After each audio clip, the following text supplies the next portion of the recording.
جارود حط طين على راسه، وفجأة طلع شوية براعم من فوق دماغه، وبعد لحظات كانت كل راسه متغطية بورق شجر. بس الورق ده ما طولش، نشف ووقع كله. بعدها رجع جارود لمنطقة الينابيع السخنة زي عصاية بيقيس بيها عمق المية، وكان العمق مظبوط والحرارة مريحة جدا.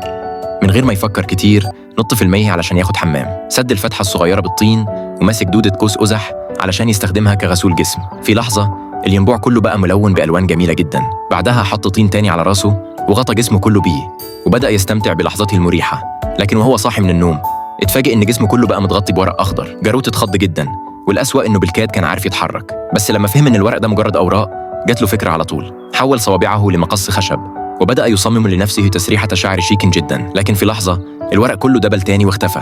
جارود ما فهمش ليه، فقرر يحط طين على راسه من جديد، وساعتها نبت الورق تاني. بس أول ما بدأ يفرح الورق دبل واختفى تاني. مفيش قدامه حل غير إنه يفضل يعيد ويحط طين كل شوية ويجرب تسريحات غريبة وجذابة.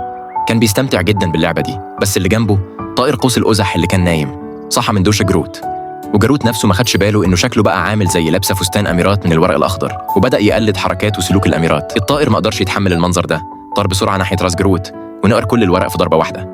جارود بقى منظره مضحك جدا، والطائر كان بيبص له وهو بيضحك ومبسوط. جارود جري ناحية الينبوع علشان يجيب طين تاني، بس المرة دي لقى الينبوع نشف تماما، ولما وقع آخر ورقة كانت على جسمه اتكدر جدا. ساعتها الطائر سخر منه تاني، لكن جارود اللي كان زعلان ابتسم ابتسامة غامضة، وفجأة ظهر حوالي رقبته وشاح مصنوع من ريش قوس قزح ال7 ألوان.